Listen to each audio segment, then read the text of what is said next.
మా పరలోకపు తండ్రి, మీ పరిశుద్ధమైన, పవిత్రమైన, ఘనమైన మీ నామానికి మా స్తుతులు చెల్లిస్తున్నాము తండ్రి. గడిచిన కాలమంతా మమ్మల్ని కాపాడి సజీవులుగా ఉంచి మీ సన్నిధి చూడడానికి మాకు ఇచ్చిన ఈ భాగ్యాన్ని బట్టి మీ సన్నిధిలో కూర్చుని మిమ్మల్ని ఆరాధించుకునే ఈ ధన్యత, అవకాశము మాకు మీరు అనుగ్రహించిన విధానాన్ని బట్టి తండ్రి ముందుగా స్తోత్రాలు చెల్లిస్తున్నాం. సమస్త ఘనతకు, మహిమకు అర్హులైన మీరు తండ్రి మాకిచ్చిన ఈ చిన్నపాటి జీవితం, ఈ చిన్నపాటి కాలం,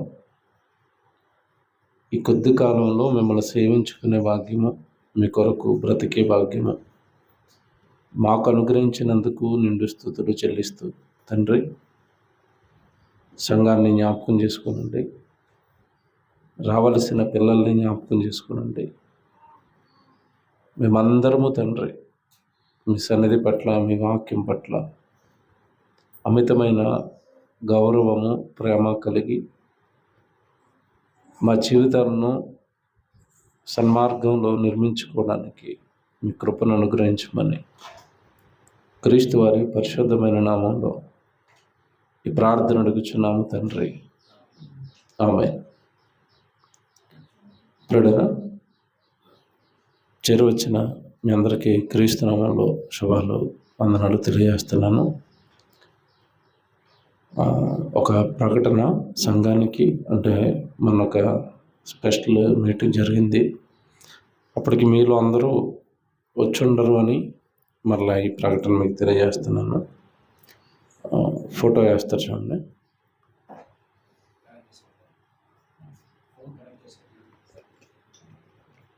ఆ ఫోటో చూపించుతాను.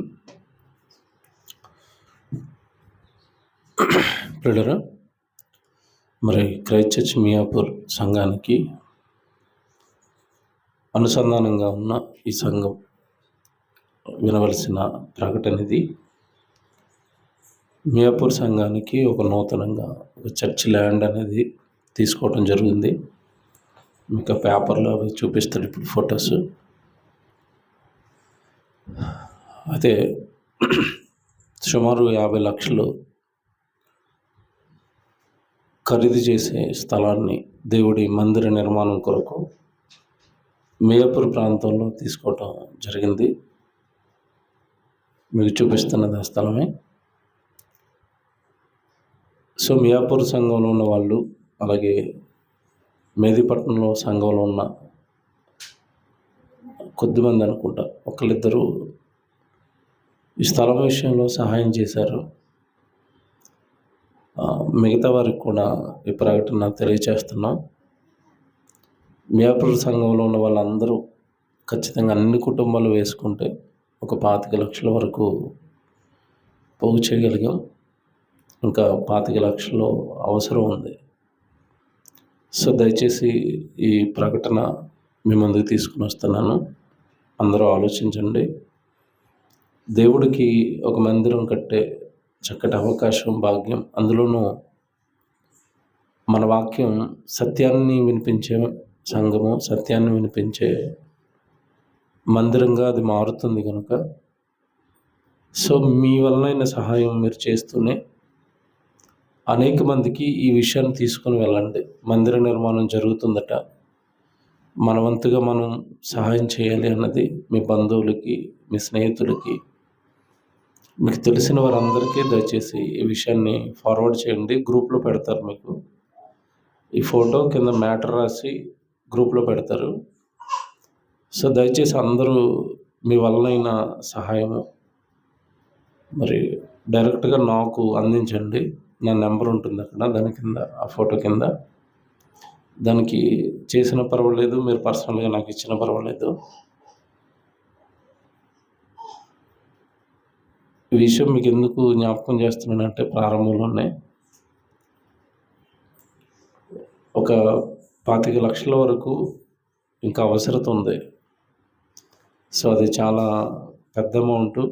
ప్రార్థిస్తున్నాను దేవుడికి మనకేమో టైము 45 డేస్ ఉంది. 45 రోజులు మాత్రమే టైం ఉంది. అగ్రిమెంట్ చేసుకున్నాం నిన్నటి దినాన్న. సో ఈ 45 రోజుల్లో లేదా 50 రోజులు, ఒక 5 డేస్ అలా పెంచుతారు.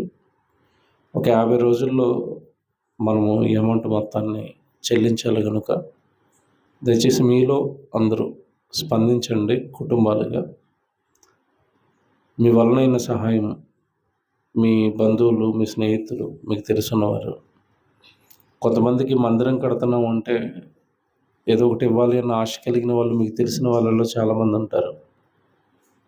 వేరే సంఘాలకు వెళుతూ మందిరం కడుతున్నాం అంటే ఎంతో కొంత సహాయం చేయాలని ఆశపడే వాళ్ళు ఉంటారు. అలాగే కొంతమంది విదేశాల్లో ఉంటారు. వాళ్ళు కూడా ఎక్కడైనా మందిర నిర్మాణం జరుగుతుందంటే వాళ్ళ కష్టార్జితాన్ని ఇవ్వడానికి ముందుకు వస్తారు. సో అలా మీకు తెలిసిన వాళ్ళందరికీ దయచేసి ఈ విషయాన్ని స్ప్రెడ్ చేయండి, వ్యాప్తి చేయండి. దానివల్ల ఎవరైనా ముందుకు వస్తే మరి త్వరలోనే ఈ మందిరాన్ని నిర్మించుకోవడానికి చక్కగా మనకంటూ హైదరాబాదులో ఒక సొంతది స్థలం ఉంది అన్న ఆనందంతో, సంతోషంతో కార్యక్రమాలు జరుపుకోవడానికి, సభలు జరుపుకోవడానికి చాలా వీలుగా ఉంటుంది కనుక దయచేసి అందరూ స్పందించండి. బైబిల్లో దేవుడు మాట రాశాడు. ఆ మాట ఇప్పుడు మన జీవితంలో దేవుడు అడుగుతున్న మాట. యోహాను గారు రాసిన 3వ పత్రిక తీయండి ఒకసారి. యోహాను గారు రాసిన 3వ పత్రిక 8వ వచనం బైబిల్లో చదివితే, యోహాను గారు రాసిన 3వ పత్రిక 8వ వచనం, మనము సత్యమునకు సహాయకులమవునట్టు అన్నది చూడండి. మనము సత్యానికి సహాయకులంగా మారాలి అట. మనము అన్నాడు అంటే సంఘము సత్య సంబంధమైన కార్యక్రమాలకి సహాయం చేయాలి.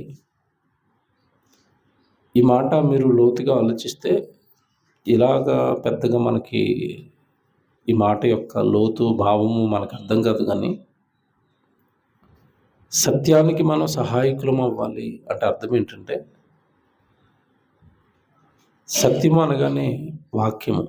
యోహాను సువార్త 17వ అధ్యాయము 14వ వచనంలో మనం చాలాసార్లు చదువుకుంటాం, నీ వాక్యమే సత్యము అని చదువుకుంటాం. ఇప్పుడు వాక్యానికి సహాయం చేయండి అని అడుగుతున్నాడు దేవుడు. వాక్య సంబంధమైన కార్యక్రమాలకి సహాయం చేయండి అని అడుగుతున్నాడు దేవుడు. అడుగుతున్న మాట అది. మీకు ఒకటి జ్ఞాపకం చేస్తాను. ఇప్పుడు మనం కడుతున్న మందిరం ఎవరి స్వప్రయోజనాల కోసం కాదు, అక్కడ దేవుడి వాక్యం ప్రబలాలి. మేము ఇంకోటి ఆలోచించామండి. సత్యానికి కేంద్రంగా సొంతంగా ఒక మందిరాన్ని నిర్మించేస్తే మనం ఉన్నా మనం లేకపోయినా అక్కడ సత్య సంబంధమైన పరిచర్య జరుగుతుంది. మందిరం అంటూ ఉంది అంటే అక్కడ వాక్యమే చెప్పబడుతుంది. ఇప్పటికీ అంటే యేసుక్రీస్తుల వారు వచ్చేంత వరకు అక్కడ వాక్యపు పరిచర్య జరుగుతుంది ఆ ప్లేస్లో. సో దానికి మనం సహాయకులుగా మారటం, అందులో మన చెయ్యి ఉండటం, అది మనకి చాలా భాగ్యం అని నేను భావిస్తున్నాను. అది మనకి చాలా ధన్యత అని భావిస్తున్నాను. సత్యాన్ని సమాజానికి అందించే ఒక మందిర నిర్మాణంలో మన చెయ్యి ఉండటం, అది మనకి చాలా పెద్ద ఆశీర్వాదం. ఇంకా మీకు లోతుగా చెప్పాలి అంటే, దేవుడు మనసులో స్థానాన్ని సంపాదించుకునే చాలా గొప్ప అవకాశం ఇది. బైబిల్ చరిత్రలో మీరు చూడండి, మందిరం కడతారన్నది ఒకే ఒక ఆయన, దావీదు. ఆయన్ని ఎంతగా ఇష్టపడ్డాడో ఆ మాట అన్న తర్వాత దేవుడు మీకు తెలియంది కాదు. ఎంత పెద్ద ఆశీర్వాదం ఇచ్చాడంటే, ఇప్పటి వరకు ఏ మనిషి కూడా నా గురించి ఆలోచించలేదు, నాకు మందిరం కట్టాలి అని, నా మందసం లేదా నా నివాస స్థలం, నేనుండే చోటు అందంగా ఉండాలి అని ఎవ్వరూ ఇప్పటి వరకు ఆలోచించుకోలేదు. వాళ్ళ గురించి ఆలోచించుకున్నారు, వాళ్ళ కుటుంబాల గురించి ఆలోచించుకున్నారు.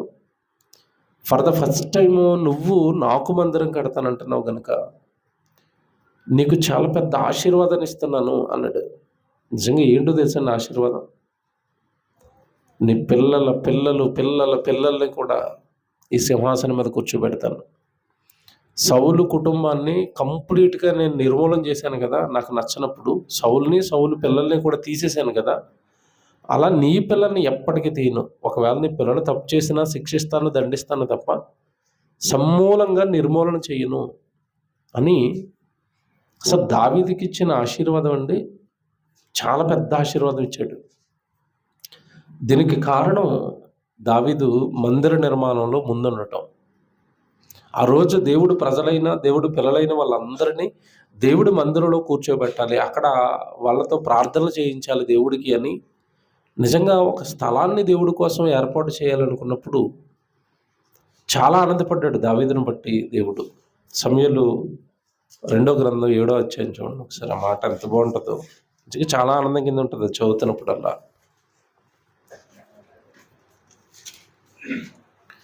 సమూయేలు 2వ గ్రంథం 7వ అధ్యాయం 12వ వచనం చూడండి.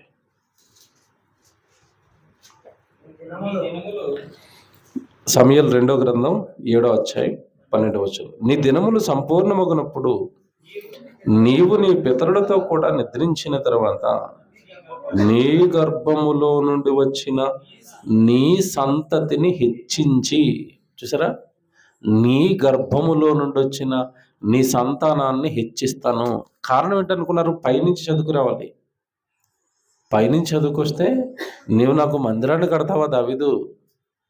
ఇటు నా గురించి ఆలోచించావా? నేను ఎప్పుడు ఎవరిని నాకు మందిరం కట్టమని నేను అడగలేదే. నీకు నేను అడగకుండానే అంత మంచి ఆలోచన వచ్చిందా? ఇక్కడ దేవుడు ఉప్పొంగిపోయింది ఏంటంటే, నేను అడక్కముందే ఆలోచించావా? అడిగితే చేయటం వేరండి, అడక్కముందు చేయటం వేరు. అడగక మునిపే చేస్తున్నారు అంటే నన్ను ఎంత బాగా అర్థం చేసుకున్నారని పొంగిపోతాం కదండి. ఏదైనా ఒక విషయంలో మనం ఇబ్బంది పడుతున్నప్పుడు అవతల వాళ్ళు దాన్ని అర్థం చేసుకుని మనం అడక్క మునిపే వాళ్ళ వల్ల అయిన సహాయం మనకి చేసి మనకున్న ఇబ్బందునో ఇరుకునో తొలగించారు అంటే వాళ్ళ మీద ఎంత ప్రేమ కలుగుతుంది మనకి. అయ్యో, నేను అడగకుండానే చేశారేంటి వీళ్ళు. దేవుడు దావీదు విషయంలో అలాగే ఆలోచించాడు. నేను ఎప్పుడైనా ఎవరినైనా మందిరం కట్టమని అడిగానా? నేను ఎవరిని అడగలేదే.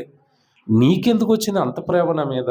దావీదు, నువ్వు నాకు చాలా నచ్చావు కనుక నీ చేతులు రక్తంతో నిండాయి కనుక నువ్వు కట్టొద్దు, నీ తర్వాత నీ కుమారుడు వచ్చి మందిరం కడతాడు, నువ్వు మాత్రం హాయిగా ఎక్కడికి వెళ్ళిపోతావు అంటున్నాడు. పితరుల దగ్గరికి వెళ్ళిపోతావు, పరదేశికి వెళ్ళిపోతావు, రెస్ట్ ఇన్ పీస్. నీకు కన్ఫర్మ్ చేస్తున్నాను, భూమి మీద ఉండగానే మందిరము కట్టి మందిరంలో నా ప్రార్థనలు జరగాలి అన్న ఆలోచన వచ్చింది అంటే నువ్వు వెళ్ళిపోవాలి నాయన, నువ్వు నీతిమంతులు ఉండే స్థలంలో ఉండాలి నువ్వు అన్నాడు. అక్కడ ఇంకొకటి ఏంటంటే ఎక్స్ట్రాగా దావీదు గారికి ఇచ్చిన ఆలోచన, ఇప్పుడు భూమి మీద ఉన్న మనుషులందరూ ఆలోచనలో ఒకటే, నేను బాగుండాలి, తర్వాత నా పిల్లలు కూడా బాగుండాలని కోరుకుంటారు కదా. పిల్లలు బాగుండాలని అందరూ కోరుకుంటారు, కానీ పిల్లలు ఎప్పుడు బాగుంటారు అంటే వాళ్ళు దేవుడి కృపలో ఉన్నప్పుడు బాగుంటారు, వాళ్ళ మీద దేవుడి యొక్క ప్రేమ ఉన్నప్పుడు బాగుంటారు.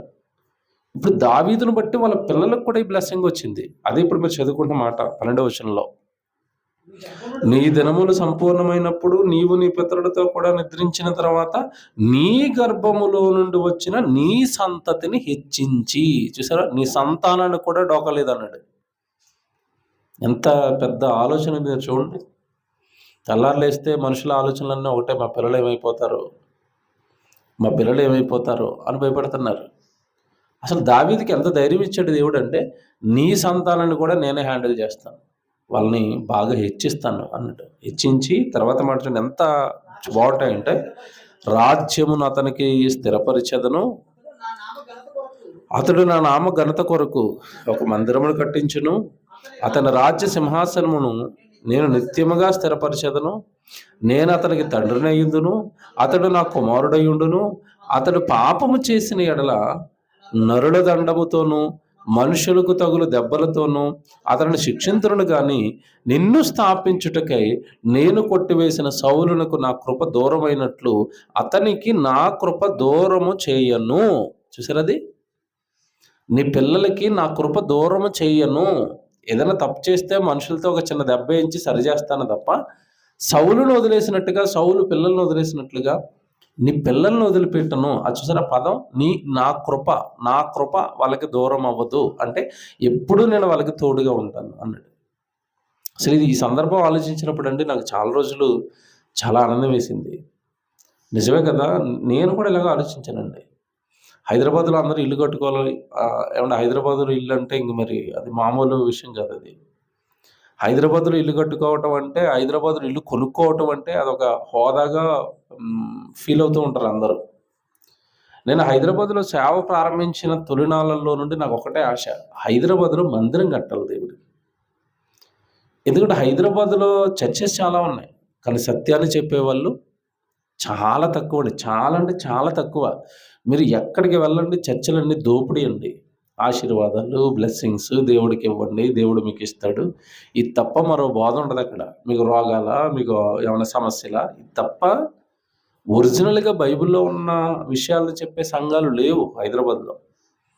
నేనెందుకంటే అది నేనే ఫేస్ చేశాను. హైదరాబాద్‌కొచ్చిన తొలినాళ్ళలో నేను ఫేస్ చేశానది.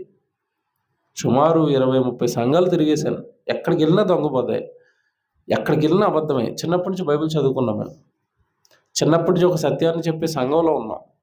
సో, నాకు ఇవి నచ్చేవి గాదు. ఇదేంటి బైబిల్‌లో ఒకటుంటే వీళ్ళు ఇంకోటి చెప్తున్నారు. అలా మారుతూ విసుగెక్కిపోయి, ఇంక మనమే బైబిల్ నేర్చుకోవాలని నేనే వెళ్ళి బైబిల్ ట్రైనింగ్‌కి వెళ్ళి బైబిల్ నేర్చుకొని, మనమే చెప్పాలి సత్యాన్ని అని నేను ఇంకిలా సేవ ప్రారంభించిన తొలినాళ్ళలో నాకనిపించింది. సత్యాన్ని ఎక్కడ చెప్పాలనుకున్న అపవాది ఎప్పుడు ఇరుకులు, ఇబ్బందులు పెడుతూనే ఉంటది. మీకు తెలీదు సంఘస్థులుగా గానీ, ఈ హాల్ విషయంలో కూడా చాలా సమస్య ఉంది ఇక్కడ. మీకు చెప్పము అవంతే. మెయింటైన్ చేసే వాళ్ళకి తెలుసు ఇక్కడున్న సమస్య. ఓనర్‌తో ఉన్న సమస్య. ఇక్కడికి 4 రెట్లు ఎక్కువ సమస్య ఉంది మియాపూర్ హాల్ విషయంలో. అది నాకు తెలుసు. అది నేనే హ్యాండిల్ చేస్తాను. సో, ప్రతి చోట ఈ వాక్యాన్ని చెబుతున్నందుకు సమస్యలున్నాయి. సో, వాటిని అధిగమించాలి. ఎప్పటికైనా మనల్ని ఇలాగా రెంటెడ్ హాల్స్‌లో ఉంటే సడెన్‌గా ఖాళీ చేసేయండి అంటే సంఘం ఏమైపోద్ది? మీకు తెలీదు అలాంటి సమస్య ఈ హాల్ విషయంలో కూడా ఒకసారొచ్చింది. మీరు ఖాళీ చేసేయండి అన్న స్థితికొచ్చింది ఆవిడ. కొంచెం మేమే బతిమాలి తగ్గించుకొని వెళ్ళి, మేము తప్పు చేయకపోయినా మేమేదో తప్పు చేసినట్టు ఆవిడని బ్రతిమాలుకుని, మరలా దీన్ని నిలబెట్టాల్సిన పరిస్థితొచ్చింది. ఇదంతా మీకెందుకు చెప్తున్నానంటే, మనకంటూ ఓన్‌గా ఒక స్థలం అనేది దేవుడి నిమిత్తమై మనం సంపాదించకపోతే మన తరంలో, ఇప్పుడు మనల్ని ఎంత ఇబ్బంది పెడుతున్నా ఏదో కాస్తో కూస్తో భక్తుంది గనక మనం ఇలా ఘటానయ్యి అక్కడో ఇక్కడో రెంట్లకి తీసుకొని నడిపిస్తున్నాం. మన తర్వాత వచ్చే జనరేషన్ పిల్లలకి ఇంత భక్తి ఉంటదా మీరు ఆలోచించండి. ఇన్ని త్యాగాలు చేయగలుగుతారా వాళ్ళు? ఇంత కష్టాల్లో దేవుడి కోసం వాళ్ళు నిలబడగలుగుతారా? నిలబడరండి. సో, వాళ్ళకంటూ సొంతంగా ఒక మందిరాన్ని నిర్మించి ఎళ్ళిపోతే మనం ఉన్నా లేకపోయినా మనము, మన పిల్లలు కూడా అందులో వాక్యం నేర్చుకుంటూ ఉంటారు. అక్కడ జరుగుతున్న సేవలో వీళ్ళు పాలు పంపులు పొందుతూ ఉంటారు అన్న ఆశ ప్రారంభం నుంచి నాకుంది. గత 2 సంవత్సరాలుగా విపరీతంగా ప్రయత్నిస్తున్నాం. అందరం తలో రూ. 1,00,000 వేసుకున్నాం ప్రతి కుటుంబం. అన్ని కుటుంబాలు వేసుకున్నారు. 1,00,000 వేసుకోలేని వాళ్ళు 50,000 అలా వేసుకున్నారు. అలా మొత్తం మీద ఒక 25, 30 మధ్యలో అమౌంట్‌ని దాచేసాం ఇప్పటికే గత 2 సంవత్సరాల నుంచి. సో, మిగిలిపోయిన ఒక 20,00,000 కట్టడానికి ఒక 5,00,000 ఒక 25,00,000 అనేది తక్కువ పడుతుంది. సో, ఆ విషయంలో అందరిని ఈ సహాయం అడుగుతున్నాం. సో, మీకు తెలిసిన వారందరికీ ఈ విషయాన్ని చేరవేయండి. మీరు మీ వలనైంది చేయడానికి సిద్ధపడండి. కారణం ఏంటంటే బైబిల్‌లో ఇందాక మీరు చదువుకున్న మాటను చూసారు. సత్యానికి మనం ఏం చేయాలి? సహాయకులంగా ఉండాలి అని చదువుకున్నాం కదా! నిజంగా మీరు ఫీల్ అవ్వండి. నా సత్యానికి సహాయం చేయండి అని ఎవరు అడుగుతున్న మాట అది? దేవుడు అడుగుతున్న మాట. ఇది మనసులో పెట్టుకోండి మీరు. ఇది మీరు మనసులో పెట్టుకోండి. మనము కొన్ని సందర్భాల్లో నిస్సహాయ స్థితిలో ఉంటాం. నిస్సహాయ స్థితి అంటే మనకెటూ సహాయం దొరకని పరిస్థితుల్లో ఉన్నప్పుడు ఎవరైనా మనకి సహాయం చేశారనుకోండి, వాళ్ళు మనం ఎలా గుర్తుపెట్టుకుంటాం? మీకు అర్థమవుతుందా విషయం? ఇప్పుడు మీరు హాస్పిటల్‌లో ఉన్నారు. చాలామందిని అప్పడుగుతున్నారు పెద్ద అమౌంటు. ఇవ్వడానికి ఎవరు ముందుకు రావటం లేదు. అంటే ఒక రకంగా నిస్సహాయ స్థితి. అదేంటండి ఎవరు రావట్లేదు, నేనేమైపోతానో, నా ఆపరేషన్ ఏమైపోద్దో, నా ఆరోగ్యం ఏమైపోద్దో అని మీరు భయపడుతున్న టైంలో ఎవరో ఒకతనొచ్చి అదేంటండి నేనున్నాను కదా! నన్ను అడగాలి కదా మీరు అని ఒక రూ. 1,00,000 సహాయం చేసాడనుకోండి ఆపరేషన్ నిమిత్తం. అతన్ని మనం ఎంతకాలం గుర్తుపెట్టుకుంటాం అని అడుగుతున్నాను. మీరు ఎంతకాలం గుర్తుపెట్టుకుంటారు? లైఫ్ టైం, చచ్చిపోయేంత వరకు అతను గుర్తుంటాడండి. ఉంటాడా? ఉండడా? ఏమంటే అప్పుడప్పుడు మనుషులు ఆఫ్టర్ ఆల్ రక్తం ఇచ్చినందుకే అయ్యో నా ప్రాణాన్ని నిలబెట్టేశారండి అంటాడు. రక్తం అంటే ఒక 12 లీటర్లు ఇవ్వడు అతను, పావు లీటర్ ఇస్తాడంతే. 12 లీటర్లు ఇచ్చిన దేవుడి నిమిత్తం ఎప్పుడు ఈ మాట అనలేదు మనిషి, అంటాడా? 12 లీటర్ల రక్తాన్ని నా బాడీలో పెట్టి నన్ను పెంచుతున్న దేవా అండవు. ఆడు పావు లీటర్ ఇచ్చేసరికి ఆడు దేవుడిని చేస్తాడు. పోన్లేండి, కృతజ్ఞత కలిగి ఉండటం మంచిది. ఆడు పావు లీటర్ ఇచ్చాడు కనుక థ్యాంక్స్ చెప్పి నో ప్రాబ్లం. ఇప్పుడు పావు లీటర్ రక్తం ఇచ్చిన అతన్నే నాకు మేలు చేసావు, నా ప్రాణాన్ని నిలబెట్టావు అంటే, నాకు చాలా పెద్ద సహాయం చేశావు అంటే, నేను ఇప్పుడు చెప్తున్న మాట చాలా డెప్త్గా డీప్గా మీరు ఆలోచించాలి. మనమందరం కూడా ఒకానొక సందర్భంలో భయంకరమైన నిస్సహాయ స్థితిలో ఉన్నాం.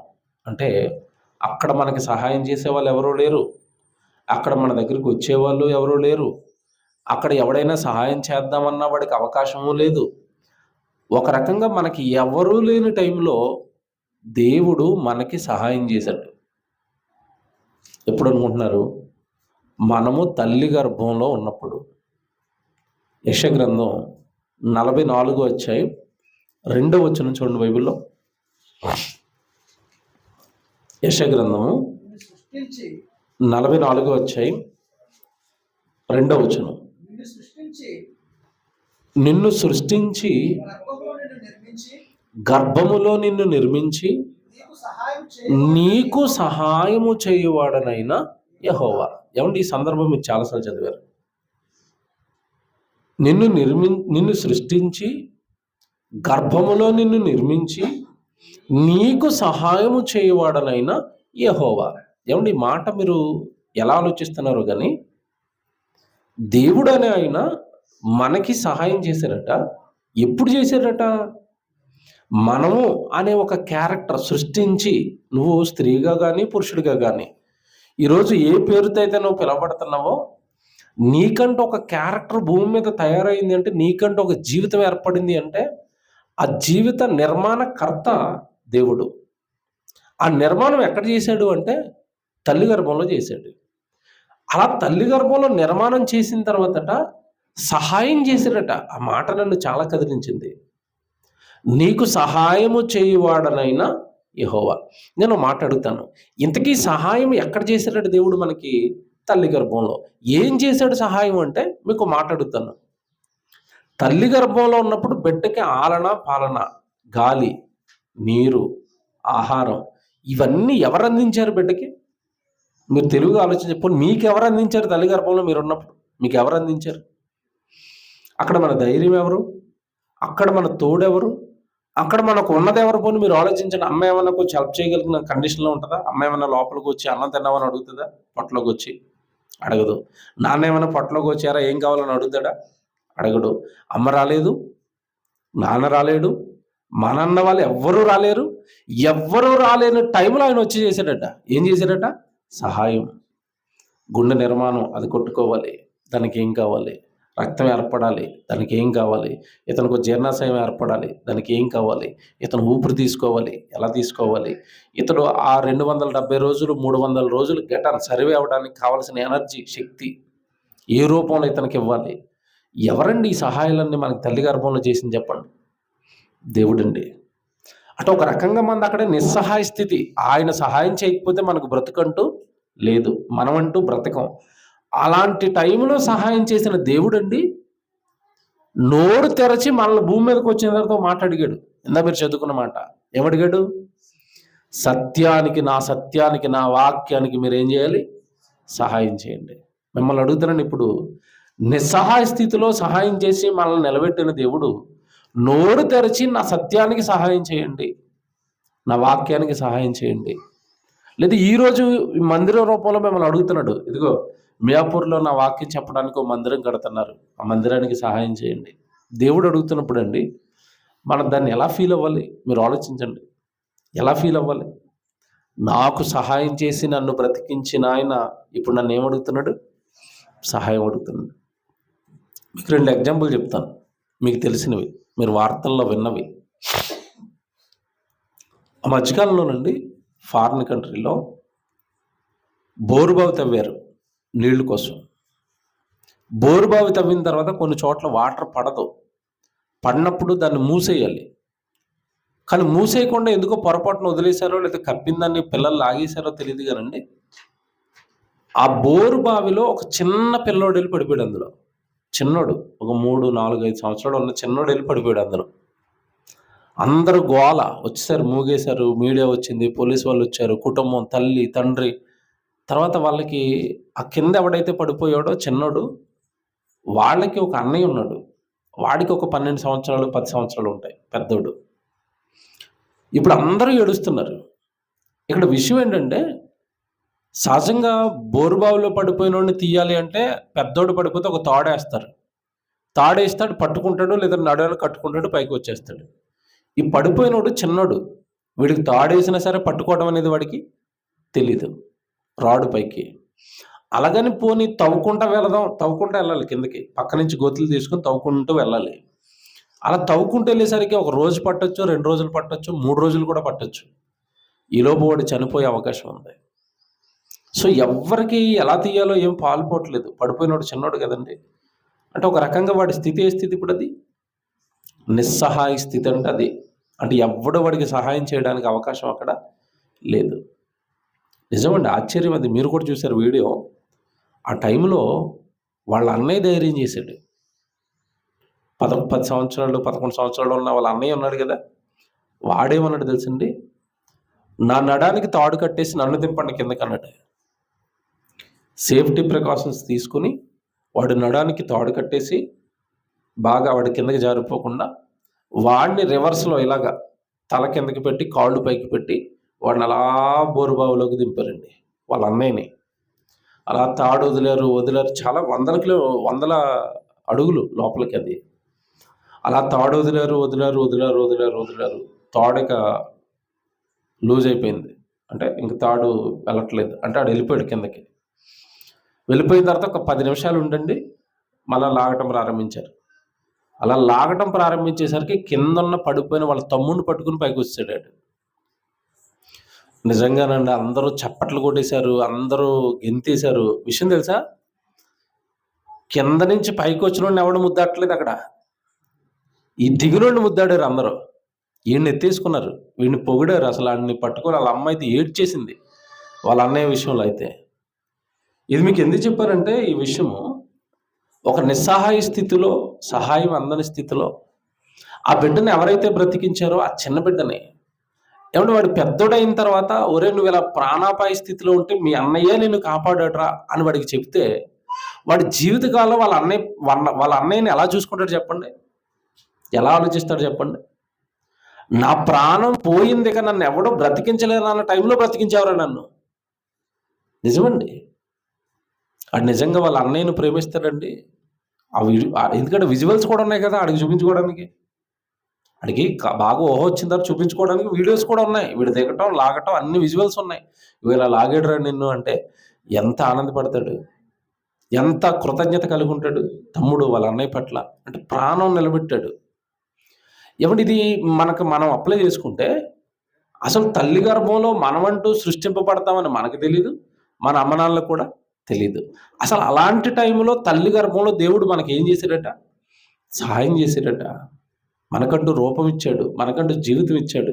భూమి మీదకి వచ్చి అందమైన లోకాన్ని మనం చూసాము అంటే ఆయన కృపతో మనల్ని పంపబట్టి చూసాం తప్ప, లేకపోతే మనకి లోకం ఉందని మనకేం తెలుసండి? మీరు చెప్పండి. ఆయన పంపకపోతే ఈ లోకాన్ని మనం చూస్తామా? హైదరాబాద్ తెలుసా మనకి? విజయవాడ తెలుస్తుందా? కర్నూలు తెలుస్తుందా? మన గర్భం నుండి పిల్లలు వస్తారా? ఈ రంగులు మనకు తెలుస్తాయా? ఈ రుచులు మనకు తెలుస్తాయా? ఈ మనుషులు మనకు తెలుస్తారా? నేను అదే ఆలోచించుకుంటాను చాలాసార్లు. నేను ఎందుకు వచ్చాను ఈ లోకానికి? ఎక్కడి నుంచి వచ్చాను? ఒకవేళ దేవుడు అనే ఆయన ఈ లోకానికి నన్ను పంపలేదనుకోండి, ఈ రంగులు, ఈ రుచులు, ఈ అందాలు, ఈ లోకము, ఇక్కడ ఉన్న జంతువులు, ఇక్కడ ఉన్న మనుషులు, అవి ఏవి మనకి తెలిసే అవకాశం ఉండదు. ఉంటుందా? సో తల్లి గర్భంలో దేవుడు అంత సహాయం చేశాడు మనకి. అంటే మనం నిస్సహాయ స్థితిలో ఉన్నప్పుడు దేవుడు మనకి ఏం చేశాడు? సహాయం చేశాడు. ఎవడి నిస్సహాయ స్థితి అనేది ఎంత దారుణంగా ఉంటుందంటే, మీకు అది ఇంకొక ఉదాహరణ చెప్తాను, అర్థమవుతుంది. వార్తల్లో జరిగినవి చెప్తున్నాను. నేను న్యూస్ చూస్తాను ఎక్కువ. ఉత్తరప్రదేశ్ అనుకుంటాను. ఉత్తరప్రదేశ్ కానీ, బీహార్ కానీ, నార్త్ ఇండియా అది. అక్కడ ఒక రోడ్డు వేస్తున్నారు. రోడ్డు కన్స్ట్రక్షన్ చేస్తున్నారు, సిమెంట్ రోడ్డు. కన్స్ట్రక్షన్ చేస్తున్నప్పుడు నది పక్క నుంచి చేస్తున్నారు ఇలాగా. ఎదురుగా నది ఉంది, రోడ్డు ఇలా వేశారు. ఆ నది అడ్డొస్తున్న దగ్గర ఇలా యూటర్న్ తీసుకున్నారు, పక్కకి టర్న్ తీసుకున్నారు లెఫ్ట్కి. ఎదురుగా నది ఉంది. ఆ నది పక్కనే పనులు చేయటం వలన నది దగ్గర వాటర్ అంతా ఎండిపోయి కొంచెం బురద కింద మారిపోయింది, చెత్త చెదారం పడిపోయి కింద. అక్కడ ఏం జరిగింది పొరపాటు అంటే, రోడ్డు వేసినప్పుడు ఇలా టర్న్ తీసుకునేటప్పుడు ఒకవేళ ఓవర్ స్పీడ్లో వెళితే ఆ రోడ్డుని దాటుకుని ఆ నదిలో పడిపోయే అవకాశం ఉంటుంది కనుక ఎత్తుగా ఏమైనా బార్కేడ్ లాంటివి పెట్టాలి అక్కడ. మీకు ఇక్కడ గచ్చిబౌలి ఫ్లైఓవర్ నుంచి కారు పడిపోయింది, గుర్తుందా? కారు పడిపోయిన తర్వాత అవతల ఏం పెట్టారు అక్కడ? పడిపోకుండా ఎత్తైనవి పెట్టారు కదా. అలాంటివి ఆ బ్రిడ్జ్ దగ్గర హైట్గా ఏం పెట్టడం మర్చిపోయారు వీళ్ళు. తెల్లవారుజామున పాపం ఒక 24-25 సంవత్సరాల కుర్రోడు తెల్లవారుజామున డ్యూటీ చేసుకుని, నైట్ డ్యూటీ చేసుకుని ఇంటికి వస్తున్నాడు. బాగా మంచు పట్టేసింది. బాగా మంచు పట్టేసరికి ఏమంటే స్పీడ్గా వెళ్ళిపోయి టర్నింగ్ కరెక్ట్గా కనపడగా నదిలోకి వెళ్ళిపోయాడు. బండితో సహా నదిలో పడిపోయాడు. తెల్లవారుజామున ఎవరో రారు. అయితే విషయం ఏంటంటే, ఎక్కువ నీళ్ళే, బాగా బురద ఉంది. వెళ్ళగానే అలా గుచ్చిపోయాడు. గుచ్చిపోగానే ఇక్కడ సగం దిగిపోయాడు. దిగిపోగానే పకడ్బందీగా స్వెటర్ గిటర్ ఉండటం వల్ల సెల్ ఫోన్ ఉంది పైన. సెల్ ఫోన్ తీసి వాళ్ళ నాన్నకి ఫోన్ చేశాడు. నాన్న, నేను ఇలా బురదలో పడిపోయాను, నన్ను లాగడానికి ఇక్కడ ఎవరో లేరు, చెమ్మ చీకటి, తెల్లవారుజామున ఎవరో లేరు, నిర్మానుష్యంగా ఉంది, నేను ఇందులో పడిపోయాను, నువ్వు రా అనేసరికి పాపం వాళ్ళ నాన్న ఒక 3 కిలోమీటర్ల దూరం. వాళ్ళ నాన్న పాపం త్వరగా బండి వేసుకుని తెలిసిన ఒకళ్ళిద్దరిని ఎక్కించుకుని వచ్చేసాడు. విషయం ఏంటంటే, వాళ్ళ నాన్న వచ్చాడు, బాగా లోతది, కింద కుర్రోడు ఉన్నాడు, కేకలు వినపడుతున్నాయి, అరుపులు వినపడుతున్నాయి. వాళ్ళు ఏమో హైట్లో ఉన్నారు. అది ఆ బ్రిడ్జ్ వేసిన రోడ్డుకి నది చాలా హైట్. అరుపులు వినపడుతున్నాయి పైకి, నన్ను లాగండి, నన్ను లాగండి అని. నాన్న వచ్చే టైంకి అప్పటికే ఆల్మోస్ట్ దిగిపోయాడు కిందకి, బురదలోకి ఇరుక్కుపోతున్నాడు. అరుపులు వినపడుతున్నాయి వాళ్ళ నాన్న వచ్చేసరికి. అంత పెద్ద తాడు ఎవరి దగ్గర రెడీగా ఉంటుంది లాగడానికి? తాడు లేదు లాగడానికి. ఏం చేయాలో తెలియక పోలీసులకి ఫోన్ చేశారు, 108కి ఫోన్ చేశారు, అదే ఫైర్కి. అగ్నిమాపక సిబ్బంది వచ్చింది, పోలీసు వాళ్ళు వచ్చారు. కానీ విషయం ఏంటంటే, ఎవరి దగ్గర ఎక్విప్మెంట్ లేదు, ఇంత పొడగాటి ఎక్విప్మెంట్ వాడిని పైకి లాగడానికి.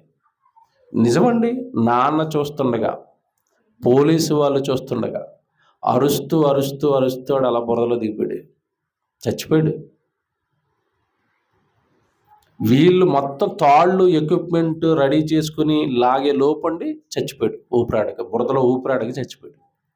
తర్వాత బాడీని లాగారు పైకి.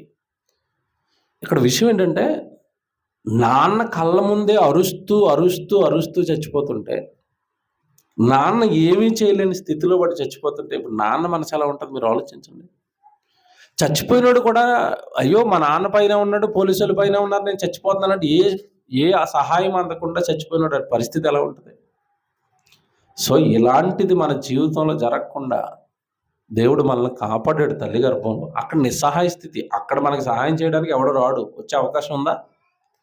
తల్లి గర్భంలో 3వ నెలను చచ్చిపోతున్నారు, 6వ నెలను చచ్చిపోతారు, 8వ నెలను కూడా చచ్చిపోతారు చాలామంది. నువ్వు 9 నెలలు అక్కడ బతికేసావంటే, ఇందా మీరు చదువుకున్న మాట, నిన్ను సృష్టించి గర్భములో నిన్ను నిర్మించి నీకు సహాయము చేయువాడనైనా యెహోవా. అక్కడ దేవుడు మనకి సహాయం చేపట్టి మనం బ్రతికం, మనకు జీవితం వచ్చింది, మనము చదువుకున్నాం, మన ఉద్యోగాలు చేసుకుంటున్నాం, మనకు ఒక దేహం వచ్చింది. ఈ దేహంతో మనం దేహంలో ఉన్న బలంతో మన ఇష్టానుసారం మనం చక్కగా ఈ భూమి మీద ఆనందంగా సంతోషంగా మనం బ్రతకగలుగుతున్నాం. కారణం తల్లి గర్భంలో ఆయన చేసిన సహాయమే ఈరోజు మనం అనుభవిస్తున్న ఈ అందమైన జీవితం. రైట్?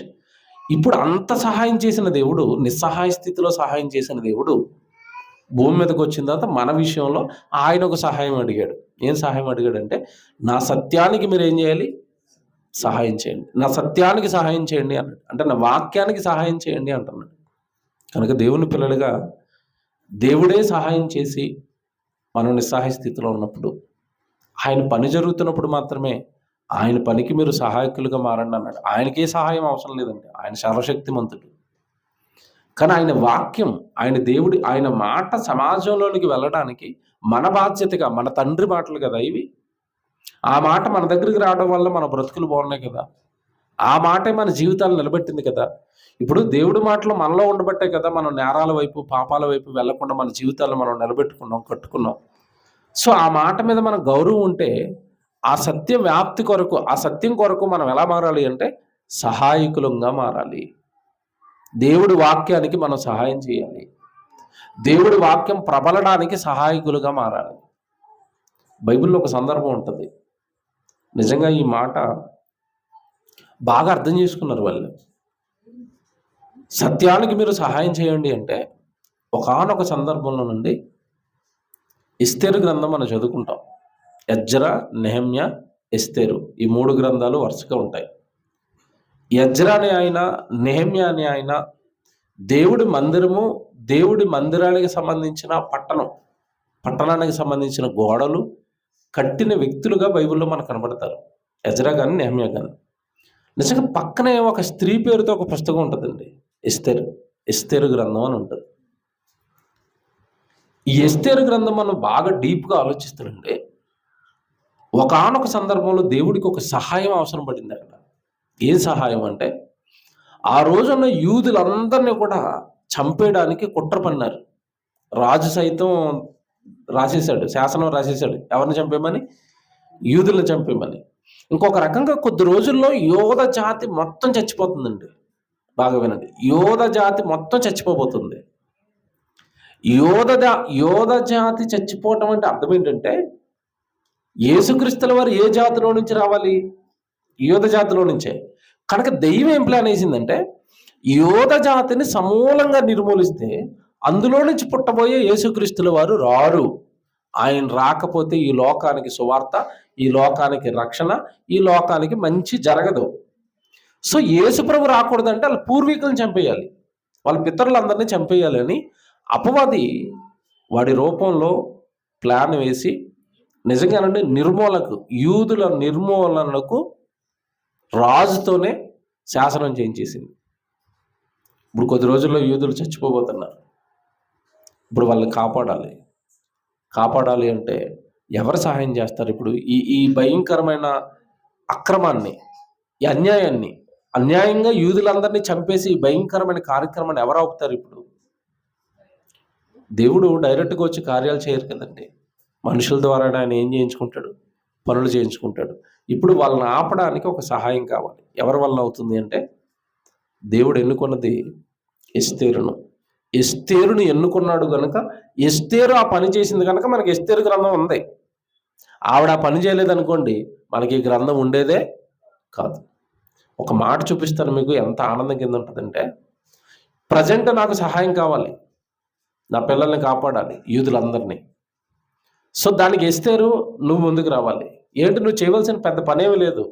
నువ్వు రాజు దగ్గర నిలబడి నువ్వు మాట్లాడాలి.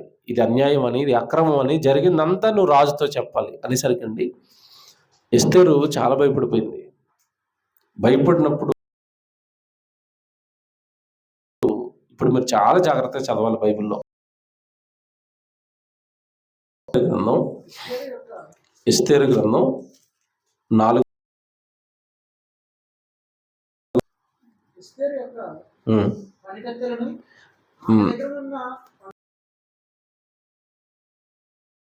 14 చదివేద్దామా?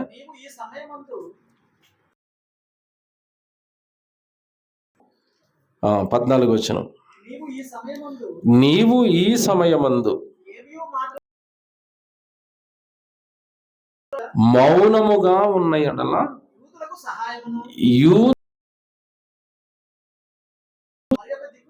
మరి యొక్క దిక్కు నుండి వచ్చును. ఏమండి, ఇది మీరు బాగా అర్థం చేసుకుంటున్నారా? ఎస్తేరుతో అంటున్నాడు దేవుడు, నీవు ఈ సమయమున ఏమియో మాట్లాడక మౌనముగా ఉన్న ఎడల యూదులకు అంటే, ఇప్పుడు నువ్వు చేయలేదనుకో ఎస్తేరు, దేవుడు చేయాలనుకున్న కార్యాన్ని మరొకరితో చేయించుకుంటాడు. కానీ నువ్వు సైలెంట్గా ఉన్నందుకు నువ్వు దోషిగా మారిపోతావు. లేదా నీకు అవకాశం వచ్చిన అవకాశాన్ని వినియోగించుకున్నందుకు దేవుడి దృష్టిలో నువ్వు చాలా తక్కువ అయిపోతావు. ఎంత బాగా మాట్లాడుతున్నాడు. మౌనంగా ఉన్న ఎడల సహాయము దేవునికి వేరొక రూపంలో నుండి వస్తుంది. ప్రారంభంలో మనం చదువుకున్న మాట, సత్యానికి మీరు ఏం చేయాలి? సహాయం చేయాలి. నేను చెయ్యను మరొకరితో ఆ కార్యాన్ని చేయించేసుకుంటాడు. బైబిల్లో ప్రవక్త ఉంటాడు ఎలియా. చాలా గొప్పగా దేవుడి కోసం బ్రతికాడు.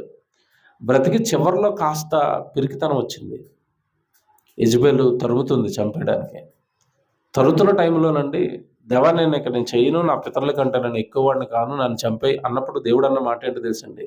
ఎలియా, నేను ఒక్కడనే ఉన్నానంటే ఆ మాట నాకు నచ్చదన్నాడు దేవుడు. నువ్వు ఒక్కడవే ఉన్నావని నువ్వు అనుకుంటున్నావు, నేను ఆల్రెడీ ఒక నీతిమంతుని పెట్టుకుని గుహకు 50 మంది చొప్పున చాలా మంది ప్రవక్తలను ఇంకా బ్రతికించే ఉంచాను అన్నాడు. ఆ సందర్భం మీరు ఏం అర్థం చేసుకోవాలంటే, దేవుడు సహాయం అడుగుతున్నప్పుడు మనం చేయలేదనుకోండి, ఆయన మరొకరితో పనిని చేయించేసుకుంటాడు. కానీ మనం అవకాశం కోల్పోతాం, మనమే ఆ భాగ్యాన్ని కోల్పోతాం. ఆయన దృష్టిలో పడే అవకాశాన్ని చేజేతులారా మనం పోగొట్టుకునే వాళ్ళం అవుతాం.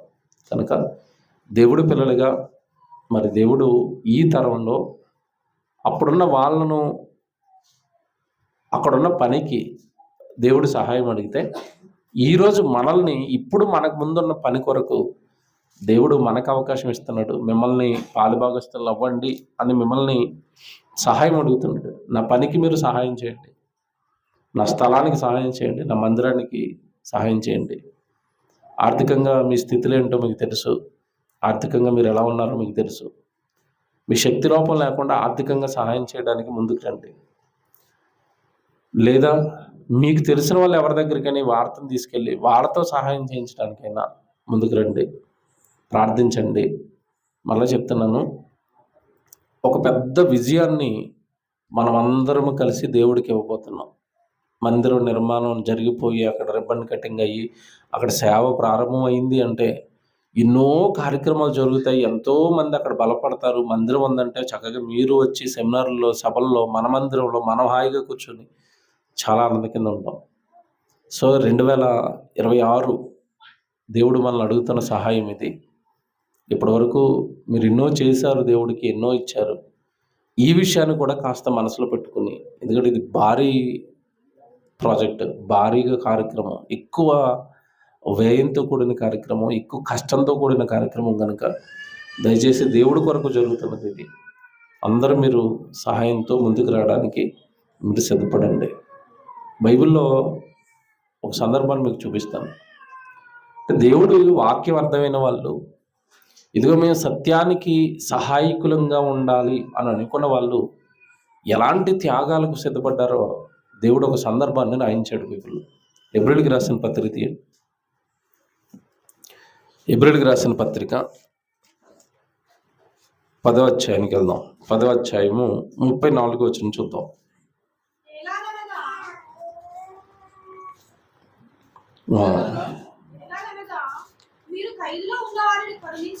హెబ్రీ పత్రిక 10వ అధ్యాయం 34 చదువుతున్నారు. ఎలాగనగా మీరు ఖైదులో ఉన్న వారిని కరుణించి మీకు మరీ శ్రేష్టమైనదియు స్థిరమైనదియునైన స్వాస్థ్యము ఉన్నదని ఎరిగి మీ ఆస్తి కోల్పోవుటకు వాళ్ళు ఏం కోల్పోయారట దేవుడి కోసం? ఆస్తులు. ఆ కోల్పోవడానికి కూడా ఎలా సిద్ధపడ్డారట? ఆ పదం చూసారండి. ఆస్తి ఎవడైనా సంతోషంగా కోల్పోతాడండి? నిజం చెప్పండి. ఆస్తి కోల్పోయేటప్పుడు బాధ ఉంటుందా, సంతోషం ఉంటుందా? బాధతో కోల్పోతాడు ఎవడైనా. వీళ్ళు ఎలా కోల్పోయారట? సంతోషంతో కోల్పోయారట. కారణం ఏంటంటే పైనున్న మాట వాళ్ళకి అర్థమైంది. ఏంటది? స్వాస్థ్యమైనదియు స్థిరమైనదియునైనా స్వాస్థ్యము మాకు ఉంది, మరీ శ్రేష్టమైన పరలోకపు స్థలం, పరలోకపు రాజ్యం, స్వర్గం, దేవుడున్న లోకం మా కొరకు ఎదురు చూస్తున్నప్పుడు ఇదేముందండి? భూమి, ఇల్లులు, పొలాలు, డబ్బు, బంగారం, ఆస్తులు ఇవేముంది ఆఫ్టర్ ఆల్ అనుకున్నారు వాళ్ళు. అలా అనుకుని దేవుడి కోసం ఏది ఇవ్వడానికైనా, ఏది వదిలేసుకోవడానికైనా ఎలా సిద్ధపడ్డారు అంటే సంతోషంగా సిద్ధపడ్డారట. అంటే నేను నా జీవితంలో ఏదో ఒకటి దేవుడికి చెయ్యాలి, బలమైనది చెయ్యాలి అని చేశారు వీళ్ళు. ఆస్తులు కోల్పోవడం అంటే చిన్న విషయం అండి. ప్రపంచంలో ఏ మనిషి అయినా దేవుడి దగ్గరికి వచ్చేది ఆస్తులు పెంచుకోవడానికి. ప్రస్తుతం ఉన్న భక్తి లోకంలో దేవుడు ఏం చేస్తాడో సహాయం, దేవుడి నుంచి ఏం పొందుకుందామని వస్తారు వాళ్ళు. అంతే తప్ప రివర్స్‌లో దేవుడి కోసం ఆస్తులు కోల్పోయేంత భక్తి ఎవరికుంటది చెప్పండి? ఆస్తులు కోల్పోయేంత భక్తి ఎవరికుంటది? ఉన్న దాంట్లో ఏదో మనకి వల్ల అయింది, ఏదో చిన్నది ఇచ్చామా దేవుడికి అంతే. ఆ చిన్నది ఇచ్చి కూడా మనం ఏమనుకుంటామంటే నేను చాలా భక్తిలోనే ఉన్నాను, ఏదో చేస్తున్నాను అనుకుంటాం. ఇప్పుడు ఈ ఆస్తి కోల్పోయినోళ్ళు ముందు మనం నిలబడితే మన భక్తి ఏమైనా టాలీ అవుతది వాళ్ళతో మనది? సరిపోద్దా అసలు? ఆళ్ళ భక్తి ముందు మన భక్తి సరిపోద్దా? వాళ్ళ దేవుడికిచ్చిన ప్రయారిటీ లేదంటే ప్రేమ ముందు దేవుడి మీద మనకున్న ప్రేమ గాని, మనం ఇచ్చే ప్రయారిటీ గాని ఏమి నిలబడతాయి చెప్పండి? నిజం చెప్తున్నాను. లోకంలో ఉన్న వాళ్ళందరి భక్తి ఏంటంటే, పౌలు గారు అన్న మాటకి కంప్లీట్ అగైనెస్ట్‌గా ఉంటది. పౌలు గారు ఒక మాట అంటాడు, "నా మట్టుకైతే బ్రతుకుట క్రీస్తే" అంటాడు. అంటే నేనైతే దేవుడి కోసమే బ్రతుకుతాను, క్రీస్తు కోసమే బ్రతుకుతాను. ఇది నా లైఫ్ అన్నాడు అంతే ఆయన. కానీ మనం ఏంటంటే బ్రతుకంతా క్రీస్తేనని ఆయన ఇల్లు వద్దనుకుని, పిల్లలు వద్దనుకుని, భార్య వద్దనుకుని, చివరికి ఆయనకున్న ఆస్తిని కూడా నష్టం, అది ఎందుకు పనికిరాదండి అని మొత్తం వదిలేసాడు దాన్నంతా. అలా వదిలేసి గ్రామాన్న, దేశాన్న సువార్త అనుకుంటూ ఆయన బ్రతుకు కాలం అంతా దేవుడి కొరకు బ్రతికి చనిపోయాడు ఆయన పౌలు గారు. అలా బ్రతికాడు గనక ఒక మాట అనేసాడు ఆయన. ఏమనంటే, "నా మట్టుకైతే బ్రతుకుట క్రీస్తే" అన్నట్టు. ఈరోజు మనం బ్రతుకంతా క్రీస్తు పౌలుకైతే, మనకి బ్రతుకులో అప్పుడప్పుడు క్రీస్తు. ఆదివారం రోజు, ఏమన్నా సభలున్న రోజు, లేదంటే మనకి ఏమైనా బాగా కష్టం వచ్చిన రోజు, మన జీవితంలో ఎవరుంటారు? దేవుడు ఉంటాడు, క్రీస్తు ఉంటాడు. రోజు మనలో దేవుడు ఉంటాడా? కనుక దేవుడి పిల్లలుగా ఈ మాటలను లోతుగా మీరు ఆలోచిస్తాయి. మనకి తల్లి గర్భంలో నిస్సహాయ స్థితిలో ఉన్నప్పుడు మనకి సహాయం చేసి నిలబెట్టిన దేవుడు తన పని కొరకు మనల్ని ఏమడుగుతున్నాడు? ఇప్పుడు సహాయం అడుగుతున్నాడు. ఈ మాట మాత్రం మనసులో బలంగా పెట్టుకోండి. దేవుడు అడుగుతున్న సహాయం ఇది. మరొకసారి వేస్తారా? కొత్తగా వచ్చిన వాళ్ళు ఉంటారు కదా. ఈ ఫోటో చూడండి, మళ్ళా చెప్తున్నాను. అది 133 గజాలు, అంటే సెంట్లలో లెక్క పెడతారు కొంతమంది. 3 సెంట్లు ల్యాండ్ అది. 3 సెంట్లు ఉంటుంది. పొడవుగా చర్చ నిర్మాణానికి అనువుగా ఉంది. సో అది మీకు కనబడుతుంది కదా పక్కనే. ఇది ఈ ఫోటో కదా, ఈ ఫోటో జూమ్ చేయి, ఇటు రా ఒకసారి. ఇది మధ్యలో బేస్మెంట్ ఉంది కదా, ఆ మధ్యలో బేస్మెంట్ దగ్గర నుంచి చివరన్న గోడ వరకు ఈ బిట్టు మాత్రం మనదే. పొడుగ్గా ఉంటుంది, 20-60 పొడుగది. అంటే కరెక్ట్గా మందిరం కట్టుకోవడానికి ఫ్లెక్సిబుల్గా ఉన్న ల్యాండ్ అది. సో దయచేసి అంతకు ముందున్న వాళ్ళకి ప్రకటన చేశాం, చాలామంది స్పందించారు మీలో. ఇప్పుడు నూతనంగా వస్తున్న వాళ్ళు కూడా ఈ మందిరం విషయంలో, నిర్మాణం విషయంలో దయచేసి స్పందించండి. ఎప్పుడూ సంఘంగా మిమ్మల్ని నేను నోరు తెరచి సహాయం చేయండి అని నేను మిమ్మల్ని ఎప్పుడు ప్రసంగాల్లో మాత్రం ఒక్క మాటని నేనాడు అడగలేదు. కారణం ఏంటంటే, అడగను నేను. డబ్బులు అడిగే సంఘము, డబ్బులు మీద కట్టబడుతున్న సంఘం మాత్రం ఇది కాదు. కేవలం వాక్యం మీద, ఆత్మల రక్షణ మీద, ఉన్న కొద్దిమందినైనా పరలోకం తీసుకెళ్ళాలి అన్న మంచి ఆసక్తితో కట్టబడిన సంఘం ఇది. కాకపోతే మా వలన కావటం లేదు, ఆ శక్తి సరిపోవటం లేదు మాది. ఆ నిర్మాణం విషయంలో కానీ, ఆ డబ్బు కట్టడం విషయంలో కానీ మా శక్తి సరిపోక మాత్రమే మిమ్మల్ని సహాయం అడుగుతున్నాం. అందులోనూ మా స్వప్రయోజనాల కోసం కాదు, కేవలం ఆ మందిర నిర్మాణం కోసం. దయచేసి అందరూ స్పందించండి. మీ బంధువులకి చెప్పండి, మీ చుట్టాలకి చెప్పండి, మీ స్నేహితులకి చెప్పండి. మీకు ఎవరైనా తెలిసిన వాళ్ళు చర్చెస్కి వెళ్తున్న వాళ్ళు ఉంటే చెప్పండి. అలాగే మీకు తెలిసిన వాళ్ళు ఎవరైనా విదేశాల్లో ఉంటే వాళ్ళకి చెప్పండి మందిర నిర్మాణం జరుగుతుంది అని. సో ఈ ఫోటో మీకు గ్రూప్లో ఉంటుంది. కింద పైన మ్యాటర్ ఉంటుంది, కింద ఫోన్ నెంబర్ ఉంటుంది. సో ఈ ఫోటో పంపించండి అందరికీ, మీకు తెలిసిన వాళ్ళందరికీ.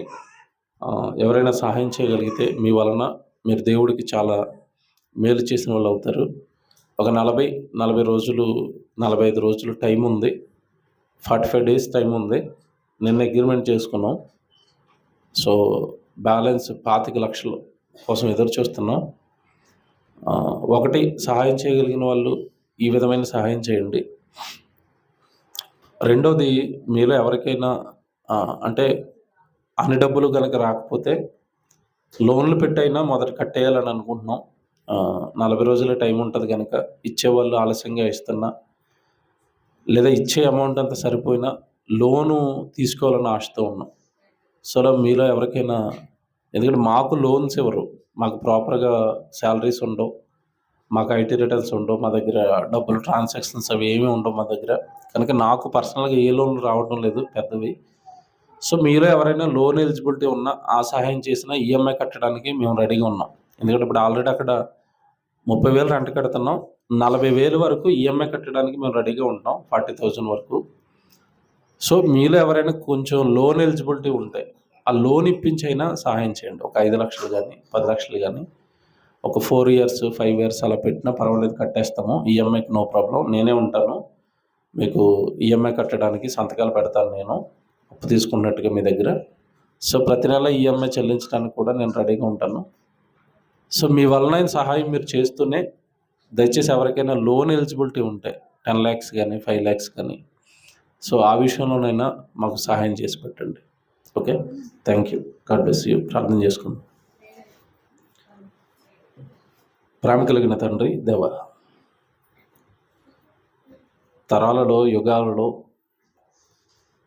మరుగు చేయబడిన ఈ సత్యం తండ్రి, మీ కుమారుడు ఈ భూమి మీదకి రావటం వలన ఈ సత్యం మా దగ్గరకు వచ్చింది.